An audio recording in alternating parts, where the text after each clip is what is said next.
good day to you this day of your time. How are you all? Once again, we take this opportunity to thank each and every one of you for allowing our civilization to communicate with you through this window in this way at this time. Once again, each and every time you allow our civilization to make this link with you, it expands our understanding of all that many more ways that the infinite has of expressing itself within creation, and simultaneously strengthens the co-creation of a third new reality that is different between your reality, our reality, in which one day we may be capable of meeting you more concretely face to face. So we thank you for the opportunity to co-engineer that new dimension of reality with each and every one of you. We would like to begin this transmission this day of your time with a brief idea. And that is, again, connecting to the concept of choices, allowing each and every one of you just another new, as you say, spin on the concept of making choices, to allow yourselves to remember that everything is a choice. There really is no such thing as being between choices. The only thing that exists, in a sense, between choices is a complete state of neutrality, complete state of balance in that sense. But as you make a choice, you are then invoking the idea of a manifestation, of an attraction, of an experience, of a reality. There is really no such thing as waiting to make a choice, for in a sense, even the idea of experiencing neutrality is a choice.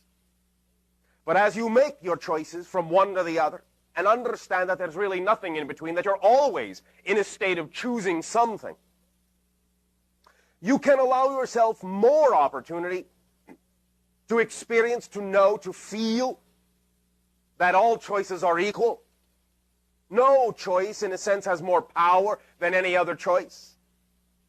And all choices being equal in their capability of manifestation will thus paradoxically allow the choices you prefer to be capable of being attracted more effortlessly, more easily, to manifest along the path of least resistance, because you will not be making the idea of one choice over another as if it is more important. And by allowing all choices to be equal, you allow each choice the same ability to manifest. By assuming that you have to, in a sense, keep other things at bay, keep things away from you, by spending your energy on the idea of focusing on not choosing this or not choosing that, or being afraid of choosing this or being afraid of choosing that, you are creating, by that perspective, by that point of view, more focus, more energy, more solidity to that particular choice than any other choice you say you want. So please remember that the paradox, the power in the paradox in this situation, is that by relaxing your focus on what you don't want, by relaxing your focus on what you might be afraid might happen, and just allowing the idea that if that does happen, it's really no more powerful than anything else. It is just another choice. It is just another experience. By coming into your reality with that attitude, you give yourself far more capability and far more self-empowerment to be able to attract the choice that is representative of your truth, of your natural self, of your preference. So that you don't have to spend energy fusing the idea of power you have to the things you are afraid might happen. And the reality to simply automatically and effortlessly manifest the things that are representative of the vibrating state you are in at any given moment. The idea, again,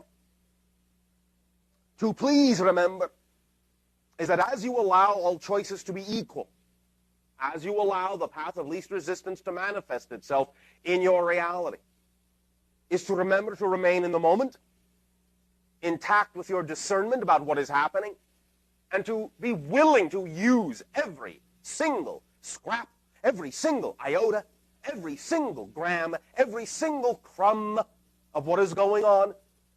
If it is there for a reason, it is there for your reason. In that sense, it is all an orchestration. There are no accidents in that manner.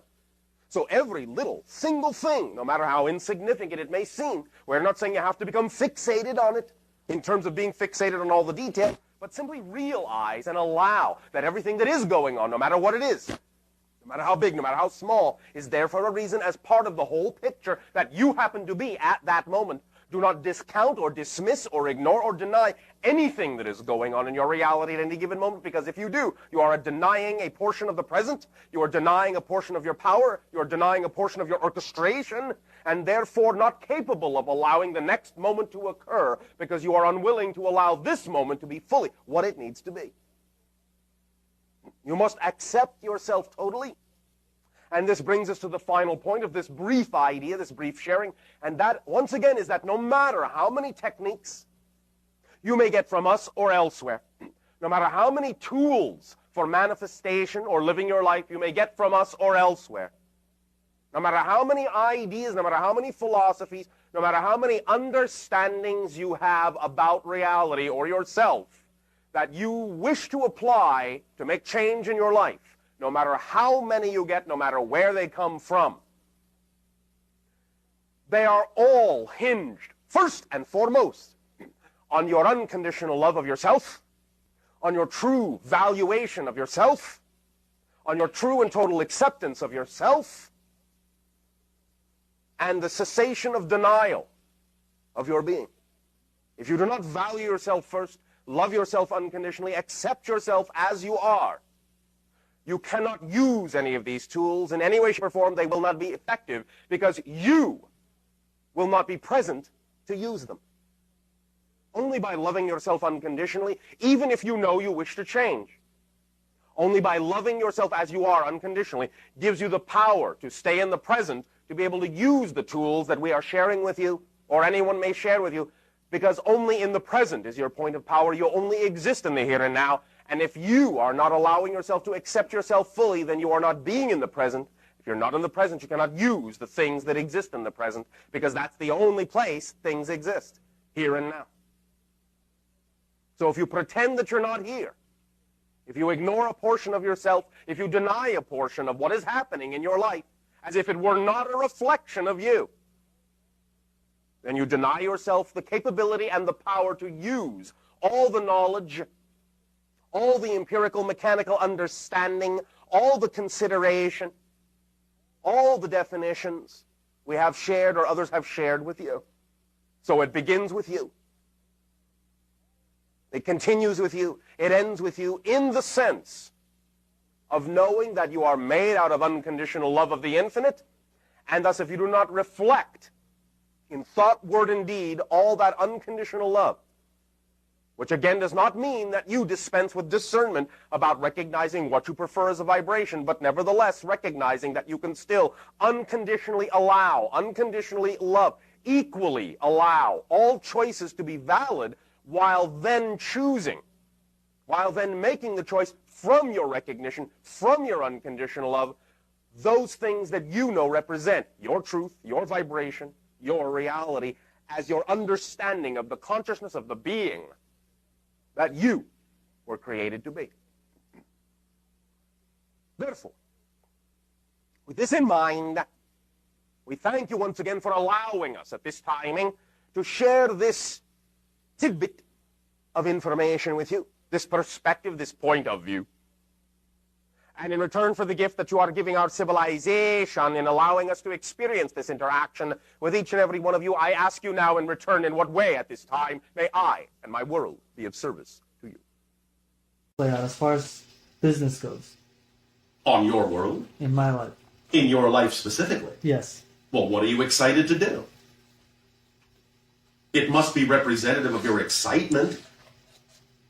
If it is going to be something that will play out in a way that is beneficial to you. Yes? Yes. Well, what would you like to act on?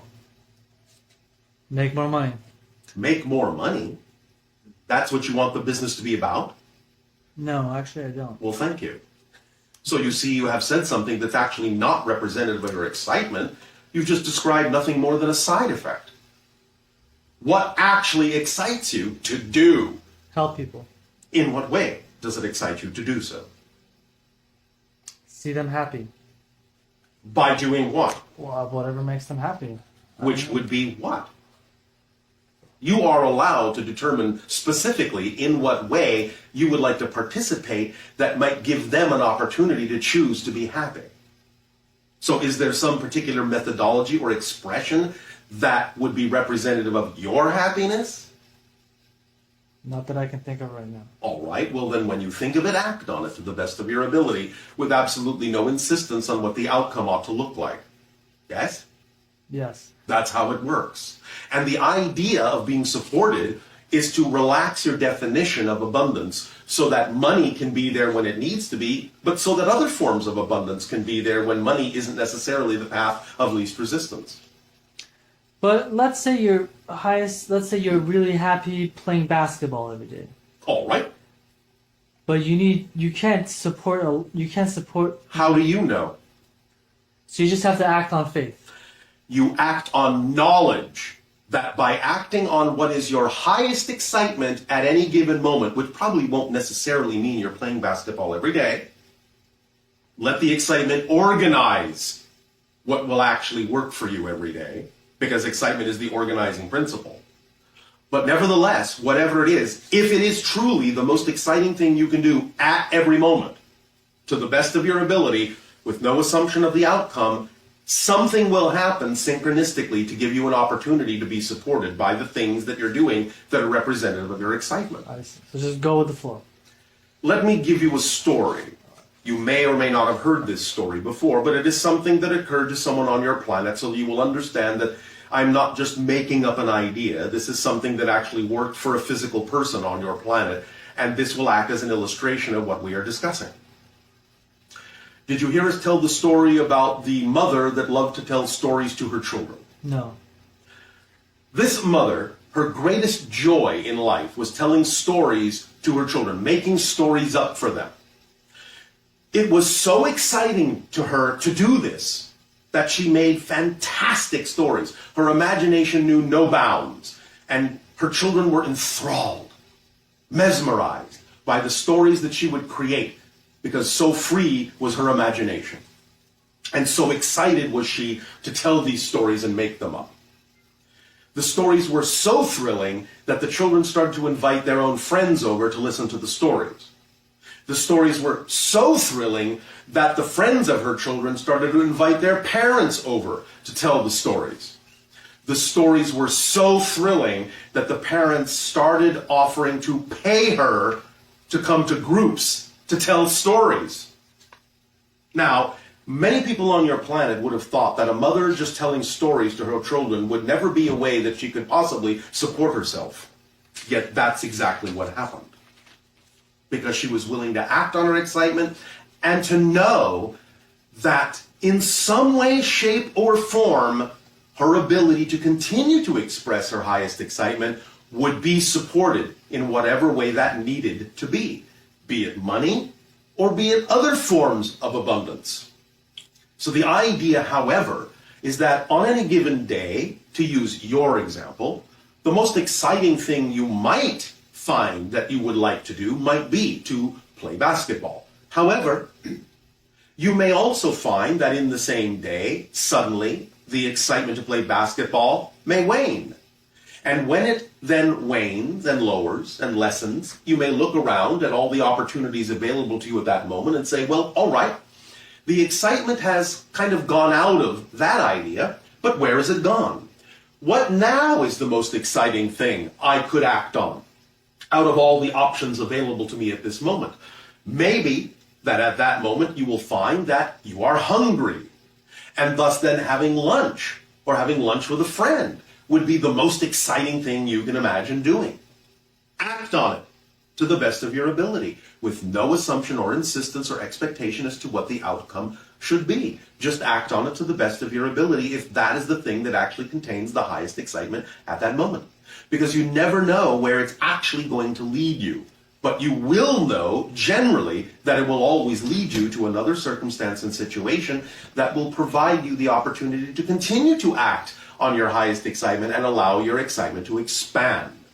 You see, excitement is not only the driving engine of your life, but it is the organizing principle of your life. And it is the complete toolkit of your life. And when you act on it knowing that that's what it is, you will know that no matter what winding path it may lead you on, it is always going to be the quickest path because it's the path of least resistance. And it will always lead you into the situations and circumstances and synchronistic encounters with people that are going to be the encounters and the timings that actually work best for you and will bring to you other opportunities and open other doorways for other expressions of your excitement.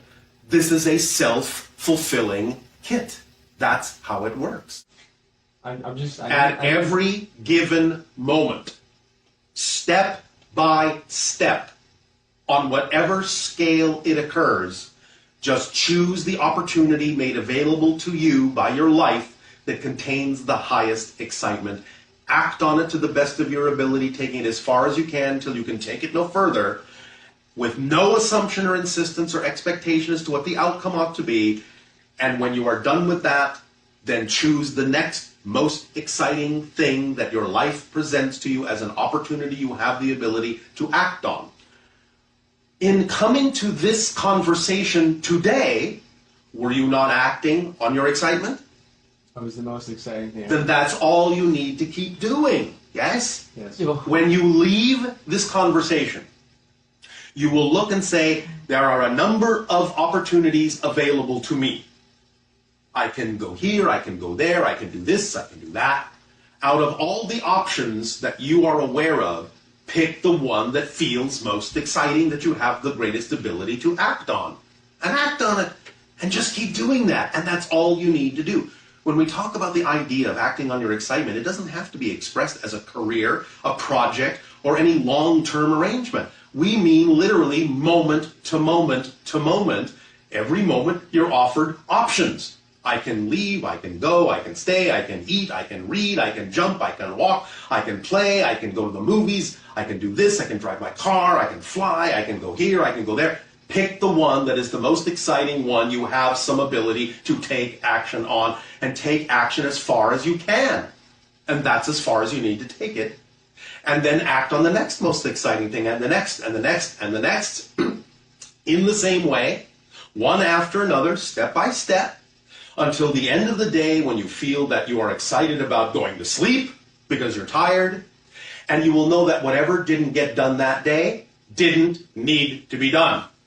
Because excitement, as we said, is not only the driving engine in the toolkit, it's the organizing principle. And if you're always acting on it fully, truly, to the best of your ability, with no expectation for what the outcome ought to be, then it will show you exactly in the course of any given day how many things need to be acted upon. And what doesn't get acted upon didn't need to be acted upon that day. That's how it works. It's a complete kit. Trust it. Act on it. All right? Okay. Does that help you? Yes. And when you do that, if there then is an expression, a broader expression, a bigger expression of your excitement, a career, a project, what have you, by just acting on the little steps, they will lead you to the bigger opportunities, because all excitement is connected. It doesn't matter what package the excitement comes in. It's not about how it looks. As you people on your planet say, you cannot judge a book by the cover. So don't assume that just because something doesn't look like you expected it to look, if it actually contains the excitement, act on it, because the excitement is telling you that it's actually connected to any other expression of your excitement that would also come to you, and it may lead you there in an unexpected way. Again, it doesn't matter if your path is winding. If it's the path of least resistance, the path that's true for you, which you would know it is by simply acting on the excitement that it brings you, then it's actually the quickest path. Even if there is a path that is shorter and straighter, if it's not the path of least resistance, it will be the more difficult and longer path than one that may be many times longer and much more winding. But if it's the path of least resistance, it will actually be the quicker path because there's no resistance. Make sense? Yes. Does this help you? Yes. Then at this timing, we will express our deep appreciation and gratitude to each and every one of you for the co-creation of this interaction.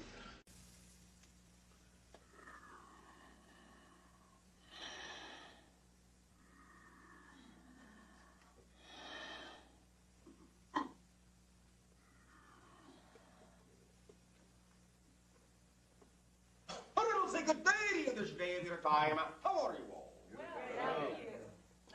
We will once again thank each and every one of you, individually and collectively, for the establishment of this link on this day of your time. We would like to discuss a notion, a reflection, a perspective, and an idea that we could ostensibly label the missile of anger. The idea is that more often than not, when you find yourselves experiencing what you call anger, you will recognize, if you take the time to look at it, that the concept of anger, when expressed, as we have said many times, naturally, is usually not experienced for longer than about 15 of your seconds. Longer than that, it becomes judgment. The idea, therefore, is that it can devolve into all the different forms of judgment connected to the energy of anger, such as hate. The idea, therefore, is to recognize that the original adrenaline rush that you may experience in any given situation when it is presented to you is simply the energy of alignment, the alignment of your idea of yourself, your definition of yourself, what it is you prefer to call yourself to be, as compared to the situation that is being presented to you. You determine in that original rush of aligning energy, that adrenaline rush, whether or not the circumstance is in fact aligned with your preferential energy. If it is not, you can simply recognize that fact and be on about your life. If it is, the idea is that you would generally not experience that particular kind of energetic rush. But if it is not, and you experience that rush that lets you know what is your vibration, and by comparison, what is not your frequency, what is not your truth at the moment, what is not your reality, what is not your choice, there is no need, beyond that point, to continue to assess it and judge it as being invalid or anything less than the choice that you are making. It is simply a recognition, an opportunity to recognize that it is different than what it is you may prefer. Now, when you thus choose to continue to amplify the anger in a negative way, in a judgmental way, and you perhaps project and lash out at others, angrily, as you say in your language, you can recognize this is very similar to what you would call a rocket blast, a blast of flame leaping out for the purpose, for the intention of singeing and scorching that person, that situation, where you intend to direct your anger flow. But if you recognize that all things, as you know in your physics, have an action and a reaction that is equal and opposite, just as the analogy of a missile or a rocket shows you, when the fiery blast is thrust from the bottom of the rocket, it goes in one direction, yes. But the object of your attention, the rocket, the missile, goes in the opposite direction. And that is what you really need to keep your attention. For if you thus lash out, blast out in anger at someone, you can recognize that while that thrust is going outward, that is an indication of where you really need to put your attention, which is in the opposite direction, inward on yourself. For there is no reason why any of you would experience the judgmental side of anger rather than the natural 15-second anger. If it were not for the fact that there must be some definition you have about yourself that you are angry about, which perhaps another person or another situation has reflected to you, has triggered for you, but is not the cause of. And thus when you project your anger on the other individual, thinking that they are the cause of how you feel, you are thus deluding yourself into thinking that there is not already a cause within you that has been planted within you in your definitions, in your belief of usually how you see yourself, how you define yourself, how you think of yourself. So always, if you notice, if you pay attention to the fact, when you do feel angry at another, allow yourself first and foremost to recognize that regardless of what they have done, the opportunity, the positive opportunity that is there in that circumstance for you, is to find out, by redirecting that energy back toward yourself in a constructive way, why you would have reacted to what they did in the way that you did. Because there is no reason for anyone to react in any way, shape, or form on any level emotionally until and unless you already believe within you something to be true to begin with. Some definition within you must already exist about yourself that they have the ability to trigger. But again, it isn't really about them. It's about you. Even if they have intentionally done something to perpetrate the idea of negativity against you, it still doesn't matter. The idea is still look for the opportunity where you can discover what definition, what belief system structure within you was responsible for why you would even feel affected by anything that they might have said or done in a negative way. Every situation like that is a golden opportunity to get back in touch with how you define yourself and how you can change the definitions of yourself in order to become the person you truly wish to be, instead of continuing to react off of the actions of others and letting them define who it is you are, which is the original reason why you have those definitions anyway, because more often than not, they most likely came from the telepathic pickup that you got from what you would call your parents, your relatives, your friends at an early age. Sending you telepathic messages or body language messages that this is how you were supposed to behave, that this is what you were supposed to think, and this is what you're supposed to believe about yourself. Because perhaps of the way that they believed about themselves, because of the way they were taught. But you don't have to be wrong. This is your age upon your planet where it is time to break the chains.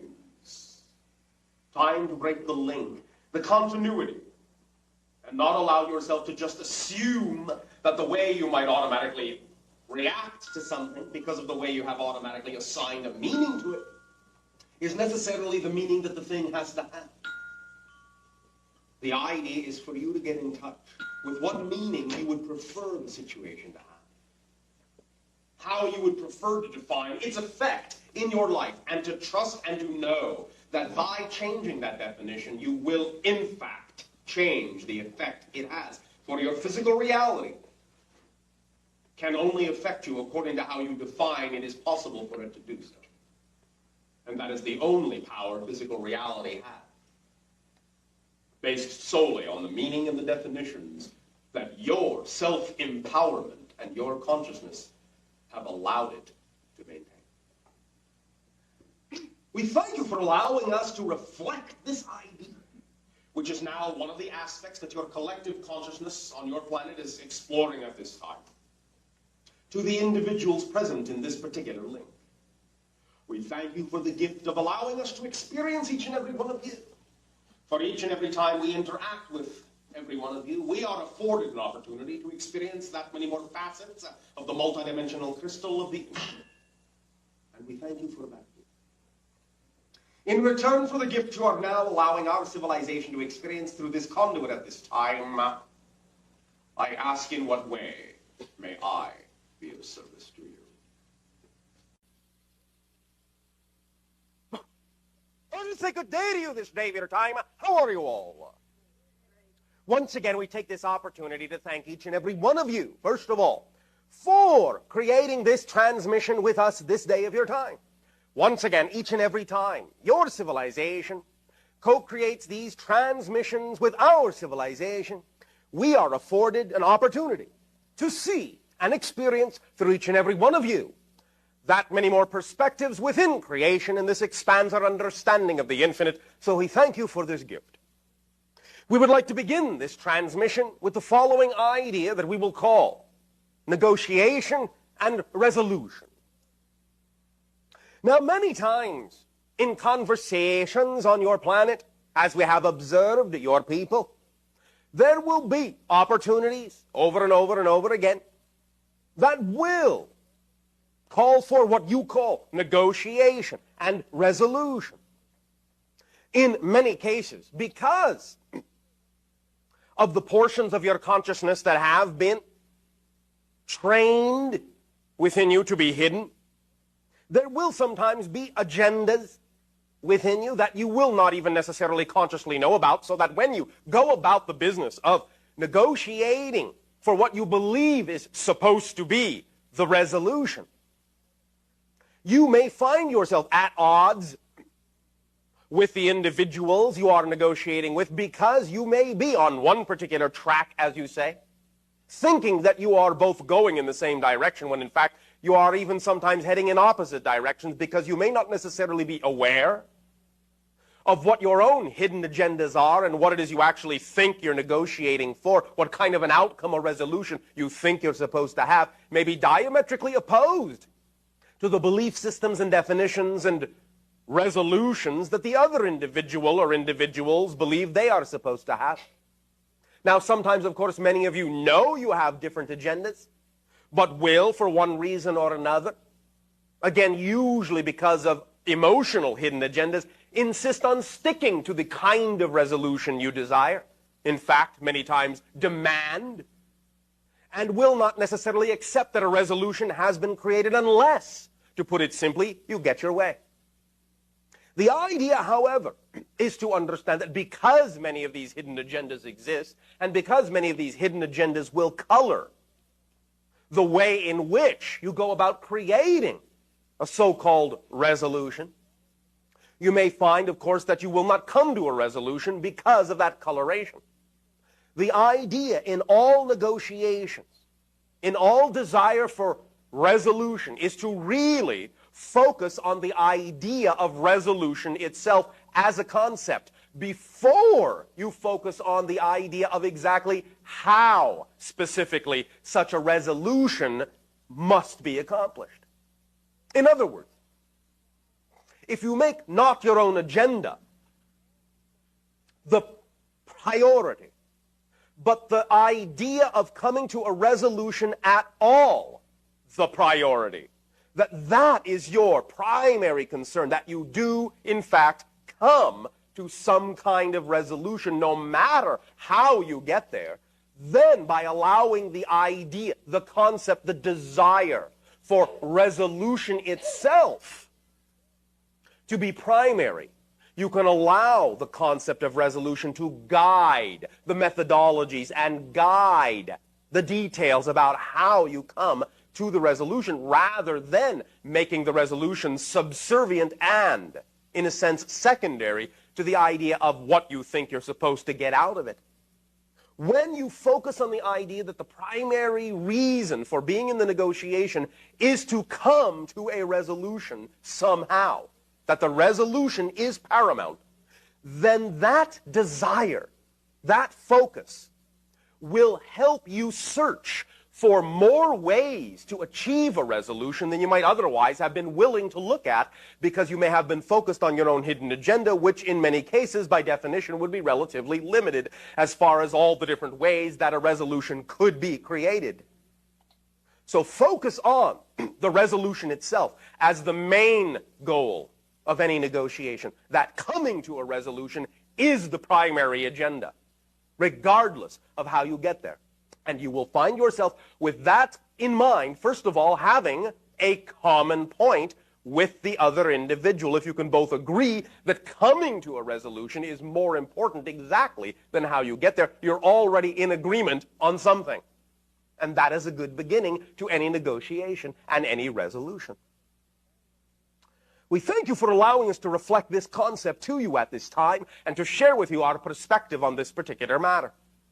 Again, it is always up to you as to whether or not to pay attention and or apply this information. We are only sharing with you what works for our civilization and leaving it up to you to decide what works for you. But I do, from experience in our world, know that this will aid and assist and accelerate any and all negotiations and resolutions that you may actually desire to undertake, if you will, but be willing to apply this methodology and this principle and this priority in that fashion. Once again, we thank you, and in return for the gift that you are giving our civilization in allowing us to communicate with you through this window in this way at this time, I ask in return, in what way may I and my civilization now be of service to you?